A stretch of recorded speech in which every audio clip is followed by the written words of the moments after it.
Keesokan harinya saat Xian ada di ruangannya, resepsionis memberitahu kalau jurnalis Financial Produce sudah tiba. Xian memberitahu kalau jadwalnya jam 1 siang, resepsionis memberitahu kalau dia datang lebih awal dan akan meminta untuk menunggunya, namun Xian menyuruhnya untuk masuk.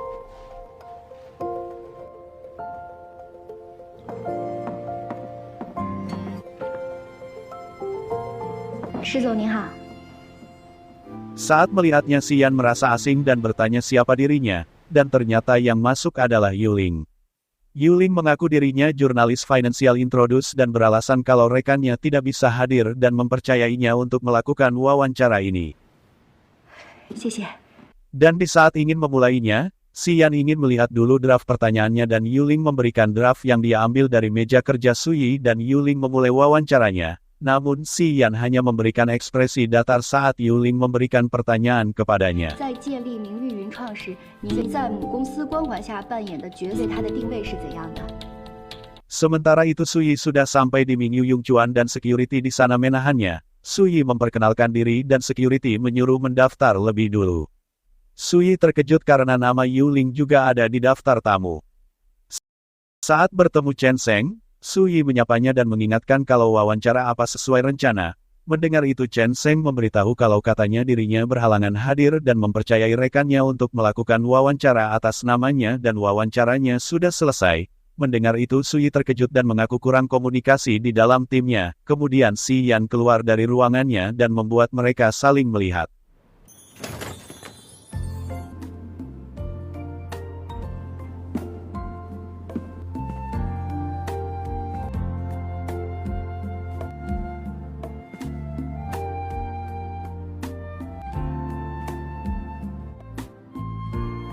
Namun Xian hanya melewatinya dan Suyi langsung memanggilnya dan mengingatkan kalau ada janji wawancara siang ini. Namun Chen Sheng memberitahu kalau Pak Xian harus pergi dan wawancara sudah selesai. Suyi mengaku sudah menantikan wawancara ini dan memberitahu Xian kalau dirinya sudah menyelesaikan bagian dasar wawancaranya, jadi masih ada 5 pertanyaan tentang masa depan Yun Chuang yang belum dijawab dan mengaku hanya ingin sedikit waktu. Mendengar itu Xian menyuruh mengatakan apa 5 pertanyaan itu, dan saat Suyi mengatakannya, melihat pertanyaan yang ditujukan ke Xian menarik, Xian menyuruh Suyi ikut dengannya.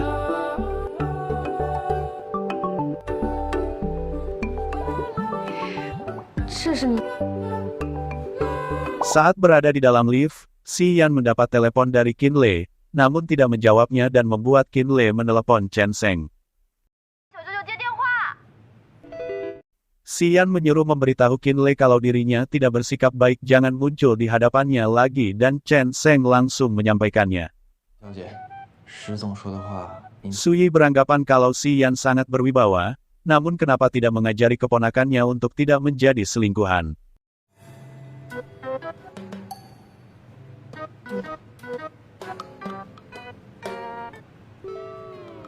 Saat sudah berada di parkiran, Chen Sheng memberitahu kalau Pak Fan menunggunya di mobil bisnis dan Xian menyuruhnya ke sini karena Nona Zheng mungkin lebih suka duduk di mobilnya. Mendengar itu Suyi terkejut. Xian memberitahu kalau perjalanannya 2 jam, jadi bisa bicara 2 jam dan menyindirnya bukankah dirinya pernah bilang bisa memanfaatkan waktu di dalam mobil.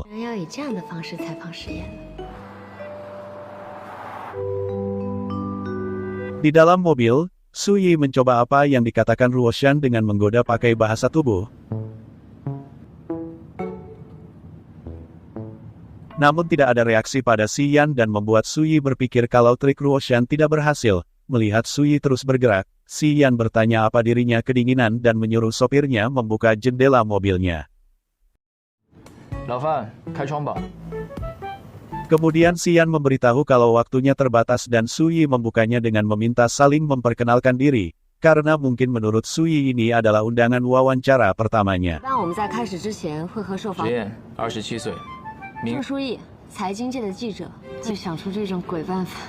Suyi langsung memberi pertanyaannya kalau dirinya saat terakhir berada di Warner State, mengaku beruntung walaupun tak sempat mewawancarainya namun bisa bertemu dengannya. Jadi apa kerjasamanya dengan Guan Capital? Melihat Xian diam, Suyi berpikir kalau ucapannya salah.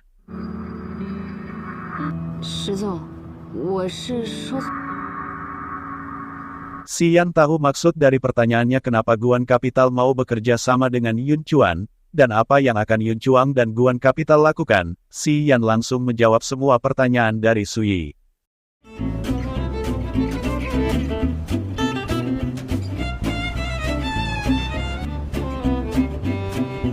问完了吗？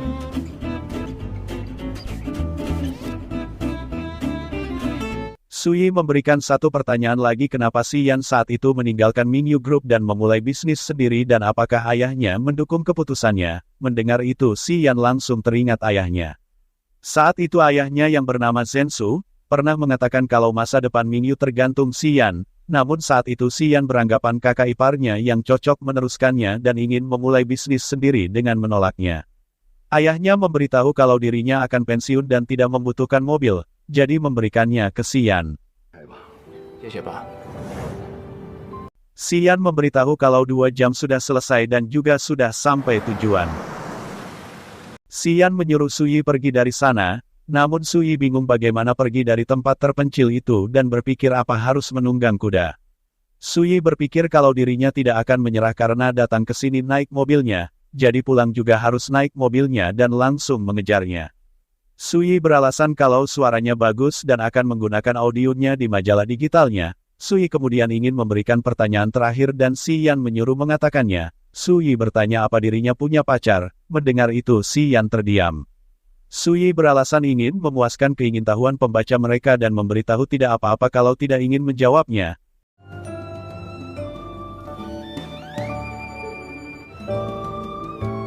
Si Yan pun pergi. Namun Suyi memberitahu sebenarnya pertanyaan terakhirnya adalah kenapa perusahaan investasi muda seperti Mingyu Chunchuang memutuskan untuk berinvestasi di Leian Technology. Si Yan bertanya apa pertanyaan ini untuk memuaskan pembacanya dan Suyi mengaku dirinya sebagai jurnalis membuat penilaian profesional ini setelah meneliti.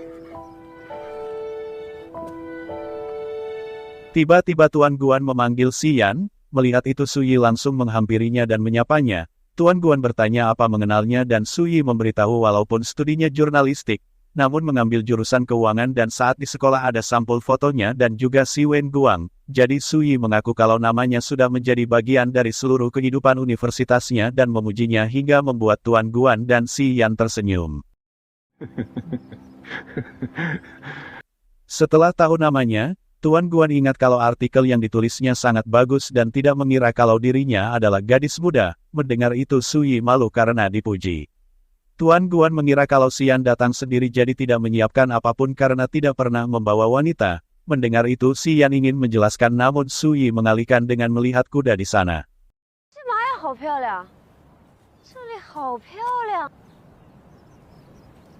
Suyi mendengar kalau olahraga terbaiknya berkuda dan bertanya apa semua kuda di sini miliknya dan Tuan Guan memberitahu kalau kuda terbaiknya ada di dalam dan membuat Tuan Guan menyuruh si Yan mengajak Suyi berkeliling melihatnya.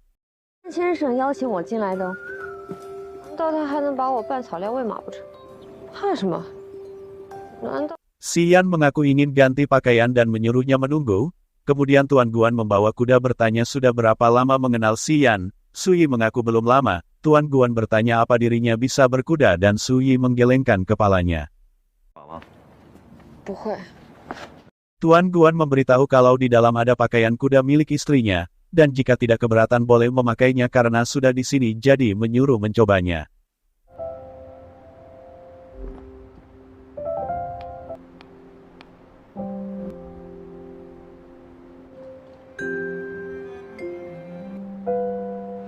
Tuan Guan merasa kalau istrinya seukuran dengannya jadi pasti cocok dan memberikan pakaian kudanya, kemudian Tuan Guan memberitahu akan menunggunya di luar.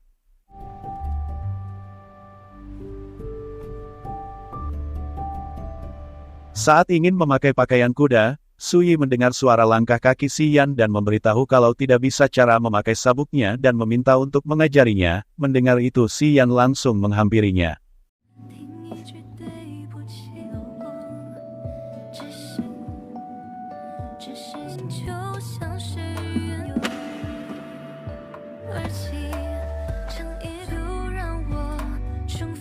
Saat sudah di depan biliknya, si Yan mendengar sesuatu dan merasa Suyi ingin menipunya dan langsung mengatakan kalau tidak bisa memakainya jangan berkuda. Mendengar itu Suyi tidak ingin menyerah.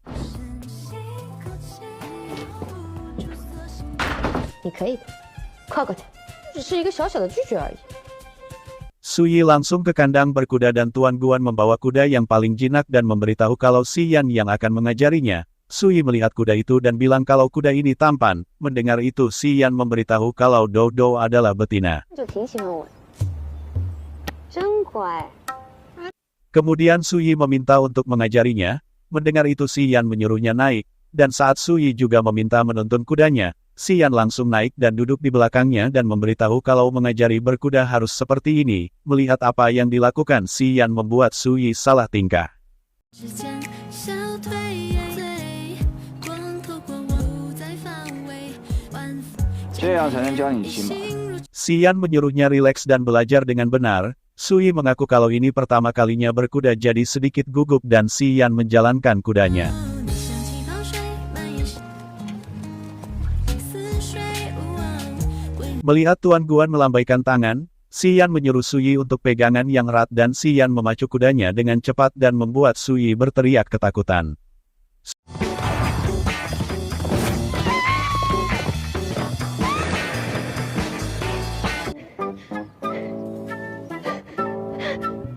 Suyi langsung turun gemetar dan membuat si Yan bertanya apa sudah tidak mau belajar.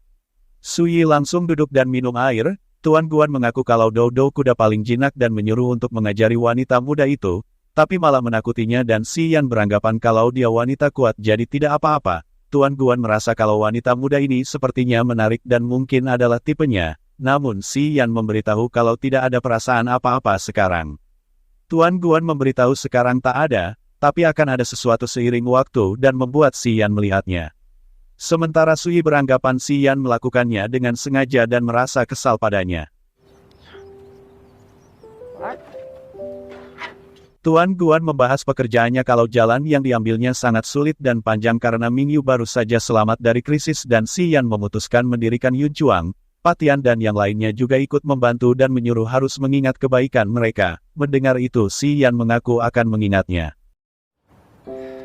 我记得。 Setelah selesai ganti pakaian dan melihat si Yan, Suyi beranggapan kalau si Yan seharusnya bisa memenangkan piala Oscar untuk aktor terbaik di Tiongkok karena bersikap seolah-olah bukan dirinya yang baru saja melakukan hal semacam itu, dan karena si Yan masih menatapnya, Suyi berpikir kalau si Yan mau melihatnya malu dan beranggapan jangan berpikir bertemu dengannya lagi. 你想着看到我？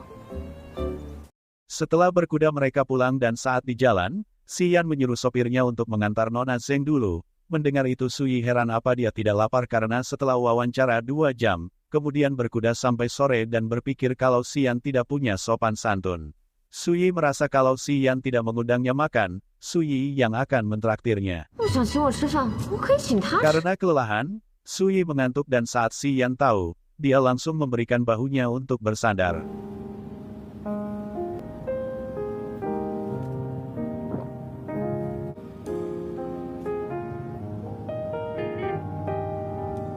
Saat Suyi terbangun dan sudah sampai rumahnya, dia bertanya di mana Pak Si Yan. Sopirnya memberitahu kalau ada urusan mendadak. Jadi dia pergi dulu dan menyuruh sopirnya untuk mengantarnya pulang. Dan nanti setelah bangun, Si Yan menyuruh sopirnya untuk menanyakan apa dia butuh sesuatu dan pastikan pulang dengan selamat. Mendengar apa yang disampaikan sopirnya, Suyi beranggapan kalau sopan santunnya aneh. Saat turun dari mobil, Suyi malu karena tertidur di mobil orang yang diwawancarainya dan ini tidak pernah terjadi dan merasa tidak profesional. 放对象还是10月。 Kemudian Suyi sadar kalau antingnya tertinggal di mobilnya, namun merelakannya karena harganya 25 yuan dan menganggapnya sebagai terima kasih karena mengajarinya berkuda. Saat di rumahnya kaki Suyi terlihat memar dan memberitahu Ruoshan kalau kakinya sakit karena pelana dan Ruoshan ingin menemaninya pergi pijat, namun Yusi menolaknya karena ingin menyelesaikan artikelnya. 走啊！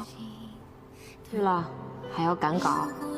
Sementara itu Si Yan menemukan anting Suyi dan membuatnya tersenyum. 越有情人的 Keesokan harinya Suyi memberikan artikelnya dan Bui memujinya karena artikelnya sangat bagus dan berterima kasih atas kerja kerasnya dan Suyi mengaku tidak sulit menulisnya. Suyi mengaku punya beberapa ide, kalau selama wawancara Si Yan, mengungkapkan banyak pandangan inovatif yang bisa menarik banyak para pembaca muda, tapi Si Yan rendah hati, jadi banyak yang penasaran dengannya, jadi mau menampilkan studio Si Yan di majalah digital. Menurut Bu Yi itu ide yang bagus, namun tidak mudah untuk memutakhirkan majalah digital, karena butuh banyak sumber daya manusia dan dana seperti audio dan siapa yang akan memproduksinya. Su Yi mengaku mengerti itu, namun setelah mendapatkan profit, kita bisa memutakhirkan dan mendesain ulang, sedangkan untuk produksi audio, Su Yi mengaku sudah mempelajari secara daring dasarnya, jadi bisa melakukannya saat ini. Bu Yi beranggapan Su Yi sangat gigih dan akan membicarakan dengan Pemret dulu dan akan mengizinkan mencobanya. 跟总编沟通一下，让你先尝试。 Saat Su Yi kembali ke meja kerjanya, Nan mendengar kalau Yuling mewawancarai Xian dengan menyerahkan draftnya ke Bu Yi dan memberitahu Su Yi kalau yang paling menyebalkan adalah Yuling menyalin semua draft sepenuhnya miliknya. Su Yi mengaku tidak mengikuti draft dan langsung mewawancarainya, namun Xian pasti tahu draftnya sama dan menjawab pertanyaan yang sama 2 kali. Nan merasa kalau Yuling sangat licik. 徐凌就是个骗子。 林姐，你太棒了，这都能采访到实验。 Su Yi bingung karena draftnya dicuri dan wawancaranya kacau dan juga diisengi saat menunggangi kuda. Su Yi tidak tahu berapa kesalahan terhadapnya yang diperbuat, namun menurut Nan Xian orang baik karena dia sibuk tapi masih menerima 2 wawancara. Menurut Su Yi dia bukan orang baik karena menyimpan dendam, dia juga suka melihat orang melakukan kesalahan, tapi dia juga bukan orang jahat. Su Yi beranggapan saat wawancara, Xian sulit ditebak dan pandai berakting, jadi tak begitu memahami pria ini. Saat Su Yi pulang kerja, Xing Zhou mengendarai mobil baru dan ingin memberi tumpangan, namun Su Yi menolaknya. Xing Zhou mengaku Qinle menghadiahi mobil ini dan akan bekerja di Mingyu 2 hari lagi. Mendengar itu Su Yi menyindirnya kalau suka mengemudi kenapa tidak menjadi sopir. Tiba-tiba Ruoshan datang dan juga menyindirnya kenapa dia hanya menghadiahinya Mercedes seharga 300.000 yuan, dan harus menunggu beberapa hari sebelum bisa mulai bekerja untuk hal yang bisa Paman raih dengan 1 kalimat dan seharusnya cepat bergegas dan giat bekerja sebagai sopir dan jangan hanya mengganggu di sini. Merasa tersinggung Xing Zhou langsung pergi. Su Yi memujinya karena pintar memarahi orang dan membuatnya lega. Menurut Ruoshan, Xing Zhou meremehkan Xian dan menyombongkan dirinya. Mendengar itu Su Yi teringat kata-kata Xian. 郑记者可能更想做这件事。 Ruoshan memberitahu dengan wajahnya yang teramat cantik, bahkan dirinya yang wanita tidak bisa menolaknya. Namun Su Yi mengaku walaupun dirinya teramat cantik, tapi dirinya tetap diisengi dan ditinggal sendirian di mobil. Su Yi mentraktir Ruoshan makan karena sudah membantunya membuat janji temu dengan si Tu Yi. Ruoshan mengaku sangat sulit membuat janji temu dengannya. Mendengar itu Su Yi berterima kasih dengan memeluknya. Ruoshan heran kenapa Xian memperlakukannya seperti ini, dan beranggapan semua pria suka jual mahal. Su Yi beranggapan kalau yang paling penting sekarang adalah merebut liputan berita utama yang merupakan haknya, jadi dirinya tidak akan menyerah dan sudah merencanakan liputan khusus untuk dimuat dalam majalah digital. Sementara itu Chen Kang menemui Xian untuk membicarakan jumlah investasi karena mengaku mendapat desakan dan Xian memberitahu membutuhkan waktu dan akan menjawabnya secepatnya. Menurut Ruoshan sulit untuk menyatakan siapa yang menang dan kalah kalau Su Yi dan Yuling memakai draft yang sama, kecuali Su Yi punya cara untuk mendapatkan konten baru. Su Yi beranggapan harus bertemu dengannya untuk mendapat konten baru. Ruoshan menyuruh mencari peluang karena kemarin mereka berdua menunggang kuda bersama dan itu dianggap koneksi pribadi. Namun Su Yi memberitahu kalau tidak punya kontak WeChat-nya, jadi bagaimana bisa dianggap koneksi pribadi. Ruoshan terus menyemangatinya karena tak lagi berjuang demi liputan berita utama, namun kelak bisa menghancurkan Xing Zhou dan wanita yang mencuri wawancaranya dan mengingatkan juga Su Yi ingin mempromosikan impiannya yaitu majalah digital. Kemudian Su Yi memberitahu kalau meninggalkan sesuatu di mobil Xian. Mendengar itu Ruoshan mengaku ini peluang yang bagus untuk bertemu. Saat berada di mobil, Xian memegang anting Su Yi yang tertinggal. Tiba-tiba Chen Sheng menerima panggilan dan memberitahu Xian kalau Nona Sheng mencarinya. Su Yi mengaku kalau mungkin antingnya tertinggal di mobilnya dan bertanya apa melihatnya. Xian yang memegangnya mengatakan tidak. Ruoshan menyuruhnya terus berbicara dan Su Yi menyuruh Xian mencarinya lagi karena anting itu penting baginya. Xian penasaran sepenting apa dan Su Yi beralasan anting itu peninggalan neneknya yang diberikan ibunya dan ibunya memberikan padanya dan akan digunakan mahar saat pernikahannya nanti. Su Yi memberitahu biasanya tidak pernah memakainya. Saat Xian bertanya kenapa tiba-tiba memakainya kemarin, Su Yi beralasan kalau itu warisan keluarga dan juga pantas digunakan untuk momen penting saat mewawancarainya. 传家宝才配得上我采访石总您这。Xian mengaku sudah melihat antingnya yang terbuat dari plastik dan membuat Ruoshan terkejut. Kemudian Suyi mengaku kalau neneknya miskin dan seorang petani, walaupun terbuat dari plastik, namun dulu benda itu paling berharga dalam keluarganya. Mendengar itu Xian menyuruh Chen Sheng mengirimkan padanya. Chen Sheng bertanya kapan membutuhkannya, Suyi bilang secepatnya karena tidak bisa tidur. Mendengar itu Chen Sheng akan mengirimkannya. Mendengar bukan Xian yang mengirimkannya, Suyi menolaknya dan beralasan tidak ingin menyusahkannya, jadi ingin mengambilnya sendiri.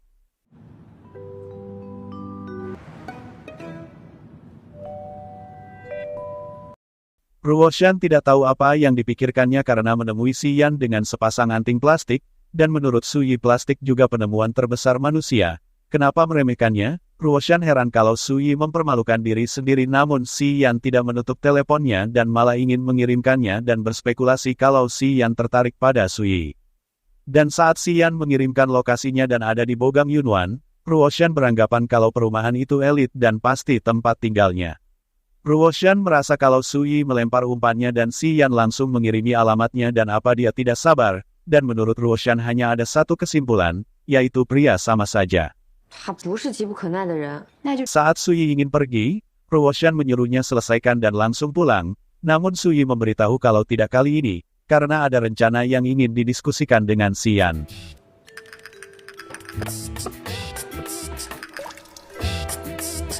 Sementara itu di rumahnya ada keponakan yang lain yang bernama Qin Xiyu, dan saat mendengar pamannya pulang, dia langsung menemuinya dan bertanya kenapa dirinya pulang sore hari. Xian mengaku kalau ini rumahnya, jadi kalau tidak ingin melihatnya menyuruh tinggal dengan kakeknya. Kemudian Xian menyuruh untuk tidak keluar kamar kalau tidak disuruh. Oh. Suyi sudah sampai di perumahannya dan langsung menuju rumahnya.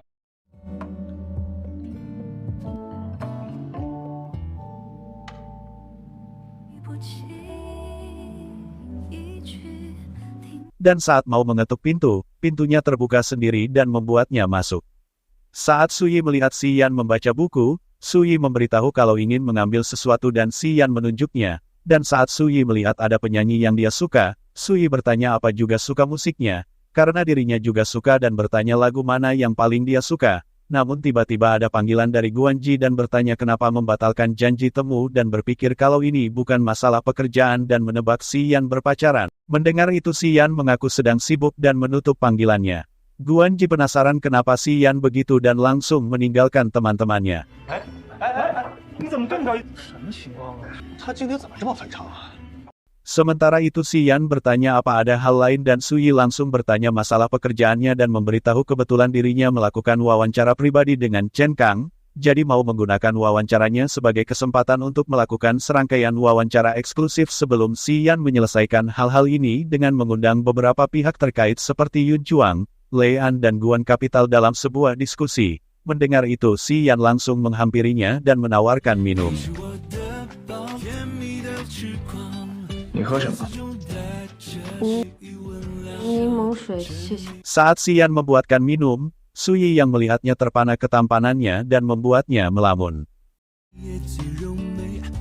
要死了！什么？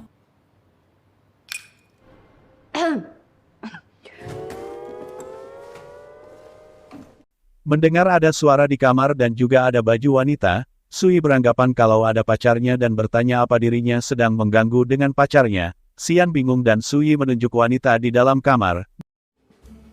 房间里那个 Melihat itu Xian mengaku bukan dan Suyi menjawabnya baguslah. Xian bertanya maksudnya apa dan Suyi menjelaskan bisa menghindari kesalahpahaman yang tidak perlu. Xian memberitahu apa maksudnya keponakannya tidak akan salah paham. Mendengar itu Suyi langsung terkejut dan berpikir Qin Lezi ada di sini dan mengaku pasti lebih buruk lagi kalau keponakannya salah paham dan langsung buru-buru pulang. Qin Xiyu bertanya ada siapa karena mendengar suara wanita. Suyi berlari karena tidak ingin ketahuan keponakannya dan lega karena hampir saja dirinya bertengkar dengan keponakannya. Dan jika bertemu dengannya, laporan khusus Yun Chuang dan promosi menulis untuk majalah digital harus berakhir. Sementara Xian mengambil anting yang tidak diambilnya dan berpikir kalau Suyi datang ke sini tanpa mengambilnya dan mengaku trik yang menarik. Suyi memberitahu Ruoshan kalau tidak sengaja meninggalkan antingnya lagi dan menurut Ruoshan itu cerdas karena bisa menciptakan peluang dan bertemu dengannya lagi. jadi menyuruh meneleponnya untuk janjian ke rumahnya. Kemudian ada pria yang menghampirinya dan Ruoshan mengaku ada urusan dan menutup teleponnya. Suyi bingung apa yang harus dilakukannya karena tidak punya nomor teleponnya dan juga tidak sengaja meninggalkannya. Pria itu merayu Ruoshan dan memberitahu kalau sudah malam dan tidak ada apa-apa di sini, jadi ingin mengajak ke tempat lain. Mendengar itu Ruoshan melihat ponselnya dan mengatakan kepadanya kalau memang akan pergi ke tempat lain tapi bukan dengannya. Sebelum tidur, Si Yan terlihat masih memandangi anting Suyi yang tertinggal. 我好像落了枚耳环，有多重要？这枚耳环对我来说真。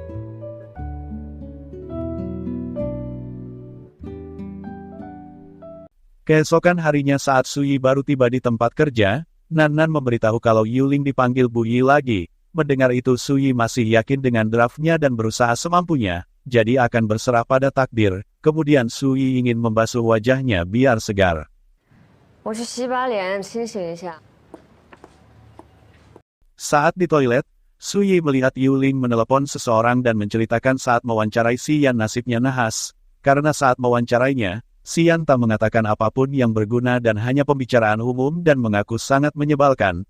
Kemudian dia memuji Suyi wanita yang cantik, jadi dia juga akan memperjuangkan tujuannya. Suyi yang ada di dalam langsung keluar dan membuat Yuling terkejut sampai menjatuhkan ponselnya. Kemudian Suyi berterima kasih atas pujiannya dan langsung keluar. Melihat itu Yuling terlihat marah.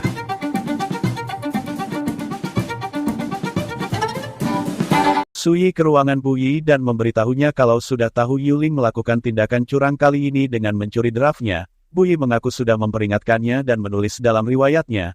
Jadi selanjutnya akan mencegah situasi seperti ini lagi. Suyi beranggapan kalau dilarang mencuri draft orang lain tapi kenapa hanya diberi peringatan. Bu Yi bertanya apa dirinya harus memecatnya dan memberitahu kalau dia terpaksa melakukannya. Entah perusahaan memecatnya atau dia mengundurkan diri. Orang lain pasti akan menanyakan alasannya. Karirnya juga akan terpengaruh. Suyi memahami kalau dia merebut wawancaranya, namun kenapa dia harus mencuri draftnya? Bu Yi memberitahu Si Yi kalau Yuling membuktikan dengan tindakan kalau draft Suyi lebih baik, dan Suyi sudah menang telak dan bagi seorang jurnalis, hukuman terberat adalah dihancurkan oleh kemampuan jurnalistik orang lain, dan menurutnya kali ini dia benar-benar jera.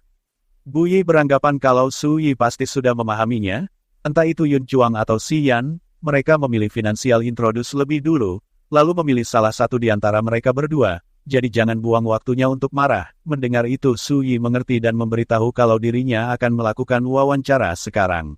米姐，我明白你。像我年轻的时候，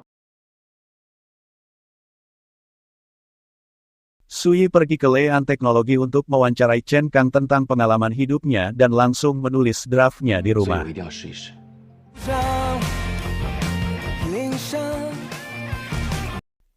Sementara itu Qin Siyu yang baru turun dari kamarnya mencoba makanannya dan langsung memuji Si Yan karena di samping pandai berbisnis, namun dirinya juga pandai memasak dan pesonanya tidak ada duanya. Si Yan menyuruh menghabiskannya kalau suka dan setelah makan menyuruhnya pergi.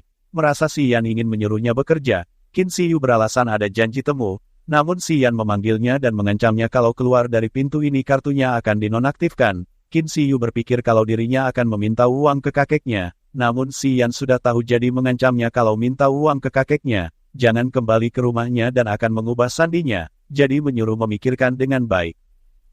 Qin Siyu yang takut langsung merayu pamannya dengan beribu alasan karena dirinya baru beberapa hari kembali dari Tiongkok.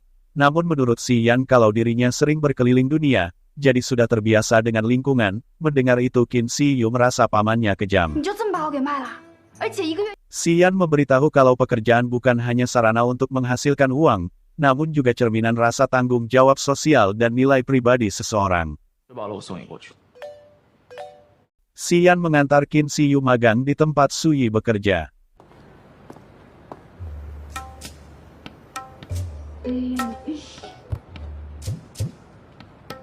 Saat melihat Suyi di sana, Si Yan melihatnya dan membuatnya tersenyum.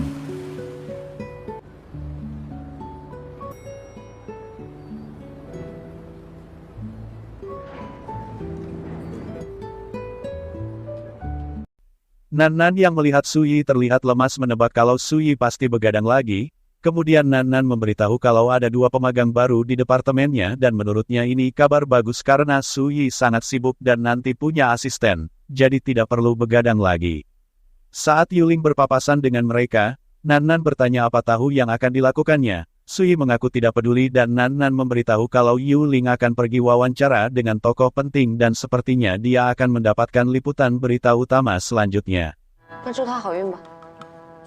Su Yi pergi ke ruangan Bu Yi dan Bu Yi langsung memberikan pemagang baru yang sudah direkrutnya, namun Su Yi mengaku tidak membutuhkan pemagang dan menyuruhnya menaruh di tim lain. Bu Yi memberitahu sudah ada pemagang di tim Yuling dan pemagang ini ditugaskan padanya dan menyuruh membimbingnya. Su Yi sempat menolaknya, namun Bu Yi terus meyakinkannya hingga akhirnya Su Yi menyuruh untuk berterus terang apa latar belakang pemagang ini. Bu Yi mengaku hanya bisa memberitahunya kalau perusahaan mempekerjakannya lewat pertimbangan yang matang. Su Yi beranggapan kalau dirinya harus menerimanya dan Bu Su Yi memberitahu kalau dari sudut pandang pekerjaan ini adalah tugas pelatihan darinya dan dari sudut pandang pribadi menganggapnya Bu Yi berutang budi padanya. 好吧，放心吧，主编，好好带他。 Su Yi kembali ke meja kerjanya dan memberitahu Nan Nan kalau anak magang itu lulusan universitas bergengsi yang biaya kuliahnya tinggi dan berasal dari orang kaya. Nan Nan melihat berkasnya dan menurutnya lumayan cantik dan saat Su Yi menyuruh melihat nilainya, Nan Nan langsung tertawa, dan menurut latarnya dia hanya gadis kaya yang manja. Nan Nan beranggapan Bu Yi memperlakukan Su Yi dengan baik karena memberikan pembuat onar dan tidak bisa menyalahkannya juga memarahinya.